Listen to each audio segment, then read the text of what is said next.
ఎట్లుంది పరిస్థితులు బయటకు వచ్చారు, కంగారు కూడా డెడ్లైన్ రాబోతాను. సో ఏం చెప్పదలుచుకున్నారు? సొసైటీ ఇన్ని రోజులు అబ్జర్వ్ చేస్తున్నారు, ఏం అవగాహన చేసుకున్నారు? పరిస్థితిని అంతా జరుగుతున్నది ఏంటనేటువంటిది మీరంతా చూస్తున్నారు. ఏం అంటే మేము చేసిన ప్రయత్నం ఏంటిది, ఆ ప్రయత్న క్రమంలో జరిగినటువంటి నష్టాలు, త్యాగాలు, నష్టాలు, ఆ క్రమంలో మేము తీసుకున్నటువంటి నిర్ణయము, ఆ తర్వాత భవిష్యత్తు గురించి కూడా మేము చెప్తున్నటువంటిది, ఇప్పుడు క్రమంగా జరుగుతున్నటువంటి అన్నీ కూడా మీ ముందు ఉన్నాయి. వీటన్నింటిలో ఉన్నటువంటి ముందుకు పోవడానికి ఉన్నటువంటి దారి ఏదైతే ఉంటుందో ఆ దారిని పట్టుకొని ముందుకు పోవాలని చెప్పనేటువంటిది అనుకుంటున్నాం. ఎందుకంటే సమస్యలు ఉన్నాయి సమాజంలో, ఆ సమస్యల మీద ప్రజలు సంఘటితం కావాల్సిన అవసరం ఉన్నది, చైతన్యయుతంగా ప్రయత్నం చేయాల్సినటువంటి అవసరం ఉన్నది. ఆ ప్రయత్నంలో మేము కూడా భాగం కావాలని చెప్పని ఇప్పటిదాకా చేసినటువంటి పని ఏదైతే ఉందో దానికి కంటిన్యూషన్ భవిష్యత్తుకు లింక్ అయ్యేలాగా, కంటిన్యూటీ ఉండేలాగా మా ప్రయత్నం, మా భూమిక అందరి సహకారంతో ఉండేలాగా మేము ప్రయత్నం చేస్తాం. ప్రభుత్వాల సహకారం ఒకవేళ లేకపోతే ప్రభుత్వాల సహకారం గురించి నేను అనలేదు.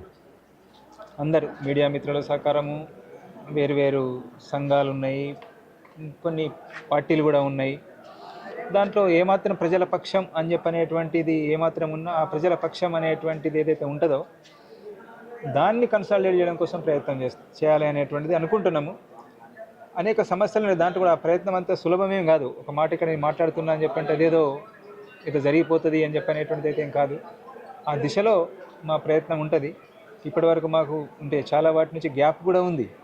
ప్రజా జీవితంలోనే ఉన్నప్పటికీ, రాజకీయాలలోనే ఉన్నప్పటికీ, సమాజ మార్పులను అర్థం చేసుకుంటున్నప్పటికీ, అయినప్పటికీ కూడా ఏదో కొంత ప్రత్యక్షంగా చూసినప్పుడు కొంత గ్యాప్ ఉంది. ఆ తర్వాత ఒక దిశను మార్చుకున్న తర్వాత ఆ దిశలో ముందుకెళ్ళడంలో ఇక్కడ ఉన్నటువంటి పరిస్థితులు చాలానే ఆటంకాలు సృష్టిస్తాయి అనేటువంటి విషయం తెలుసు. ఇది టఫ్ జాబ్ అనేటువంటిది కూడా తెలుసు.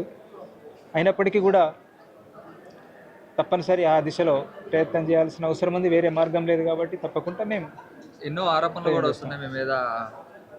లొంగిపోయారు కానీ అవి పార్టీలన్నీ కూడా వాళ్ళ దగ్గర నుంచి కూడా కావాలని చెప్పి లొంగిపోయారు. వాళ్ళు పార్టీలన్నీ కూడా వాళ్ళ వెనక ఉన్నాయని చెప్పి కూడా అంటున్నారు. ఏ ఆరోపణలు అని చెప్పినటువంటి అన్నీ కూడా తప్పుడు ఆరోపణలు అనేటువంటి చెప్తున్నాం. మమ్మల్ని విశ్వసించండి. మా ఆచరణను చూసి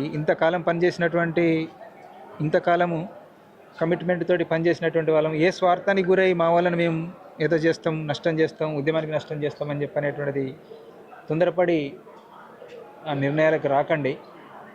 ఎందుకంటే ఇబ్బంది అనిపిస్తుంది మాకు. ఇంతకాలం పనిచేసినటువంటి వాళ్ళ మీద ఆ ఆరోపణ చేస్తున్నటువంటి వాళ్ళు సరే మా సహచరులు చేసినప్పుడు కొద్దిగా తక్కువ ఇబ్బంది అనిపించినప్పటికీ సరే వాళ్ళకు కూడా తెలుసు కదా అనేది ఇబ్బంది అనిపిస్తుంది.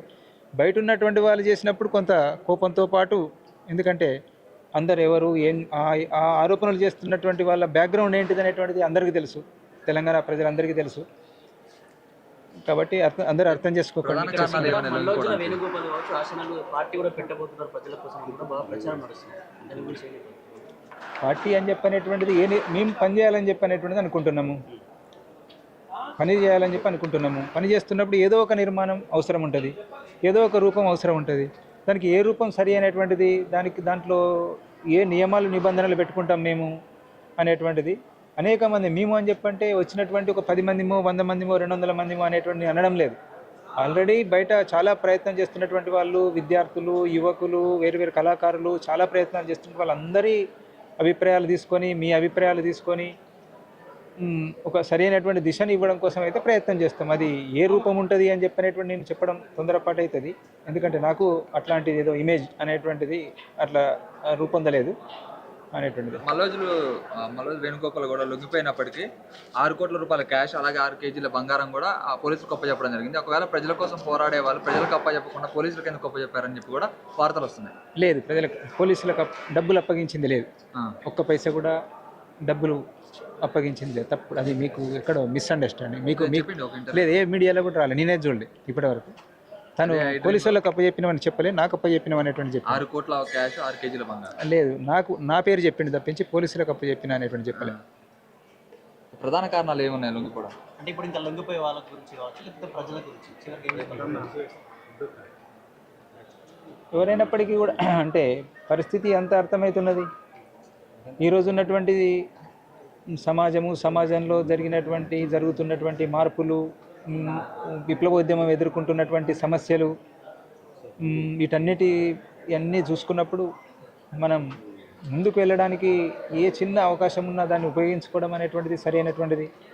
మనం ఏదైతే భావజాలంతో ఉన్నామో ఆ భావజాలాన్ని నుంచి పక్కకు తప్పుకోకుండానే అదే నిజాయితీతోటి, అదే నిబద్ధతతోటి మనకు ఏవైతే ఇస్తున్నటువంటి అవకాశాలు, ఈ స్థితి, ఈరోజున్న పరిస్థితి ఇచ్చేటువంటి అవకాశాలను ఉపయోగించుకొని పనిచేద్దాం అనేటువంటి దాంతో మిగిలినటువంటి వాళ్ళు కూడా బయటికి రావాలని చెప్పనేటువంటిది నేను అప్పీల్ చేస్తున్నా. ఇప్పటికి కూడా పదే నేను వచ్చినప్పటి నుండి అప్పీల్ చేస్తున్నా. ఎన్ని విమర్శలైనా కానీ ఎప్పుడు కూడా నేను అప్పీల్ చేయడాన్ని మాత్రం వెనక్కి తీసుకోలేదు. ఇప్పుడు కూడా చివరికి కూడా అదే అప్పీల్ చేస్తున్నా. మిగతా వాళ్ళు కూడా వస్తారు. అదే సమయంలో ప్రభుత్వాన్ని కూడా అప్పీల్ చేస్తున్నా. ప్రభుత్వం అంటే ఈ పరిస్థితి ఏర్పడి అందరూ వచ్చేస్తారు, తప్పకుండా వచ్చేస్తారు. 15 రోజులు పెంచుకోవచ్చు, లేదా ఏదైనా చేసుకోవచ్చు, కానీ ప్రభుత్వాలు కూడా తొందరపడకుండా ఉంటే అయిపోతుంది. ఇప్పుడు ఎవరో ముఖ్యమైనటువంటి నాయకత్వం పెద్దగా ఏమీ లేదు కాబట్టి నష్టాలు కాకుండా ఇప్పటి వరకు చాలా ప్రయత్నం చేస్తున్నారు. తీసుకురావడానికే ప్రయారిటీ ఇస్తున్నాయి ప్రభుత్వాలు కూడా. ఏదో రకంగా బయటికి తీసుకొద్దామనే అందరికీ మీకు కూడా కనిపిస్తున్నటువంటి ప్రభుత్వాన్ని చూస్తున్నప్పుడు అట్నే ప్రయత్నం చేసి అందరిని బయటికి తీసుకురావడం కోసం కొంచెం ఓపికగా వ్యవహరిస్తే బాగుంటుంది అనేటువంటిది ప్రభుత్వాన్ని కూడా అప్పీల్ చేస్తున్నాయి ఈ సందర్భంగా. చాలా వరకు కూడా జరిగింది. అవును, బాధ అనిపిస్తున్నది. అంటే బాధ్యత కూడా ఉంది దాంట్లో, అందరి పార్టీ బాధ్యత ఉంది దాంట్లో, నా బాధ్యత కూడా ఉంది. దీన్ని ఎలా తీర్చిదిద్దుకోవాలి? ఒక ప్రయత్నం జరుగుతున్నప్పుడు, విప్లవోద్యమంలో భాగంగా ఒకటి సాధించడం కోసం ప్రయత్నం చేస్తున్నప్పుడు త్యాగాలు, నష్టాలు అని చెప్పనేటువంటి అనివార్యమే. అయితే అరే ఇది ఏదో దిశ అంటే వీళ్ళు వెనక్కి వచ్చేసారు కదా, మరి వాళ్ళు ఇంకొక దాంతో ఆలోచనతోటి పనిచేస్తుంటే వీళ్ళు దాన్ని వదిలిపెట్టి వచ్చిండ్రు అనేటువంటిది అట్లా వాళ్ళు అనుకున్నప్పుడు అవన్నీ అరే ఏంటి వీళ్ళు వాటిని గుర్తించడం లేదు కదా అంటే, మేమైతే అట్లా కదా వాటిని గుర్తిస్తున్నాము. దాని కంటిన్యూటీ భవిష్యత్తుకు ఉండేలాగా చూస్తాం. ఆ అమరుల త్యాగాల ప్రేరణతో రేపు సమాజ మార్పు కోసం భారతదేశంలో ప్రయత్నం జరగాల్సినటువంటి అవసరం ఉంది. దాంట్లో మా భాగస్వామ్యం ఫ్యామిలీకి ఏమైనా భరోసా ఇవ్వగలుగుతారు?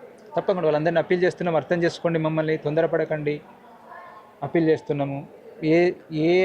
ఏ అవకాశాలన్నింటినీ ఉపయోగించుకొని అందరితో మేము కలిసి ఉంటాము, వాళ్ళని కూడా పట్టించుకుంటాము అనేటువంటిది చెప్పదలుచుకున్నటువంటిది.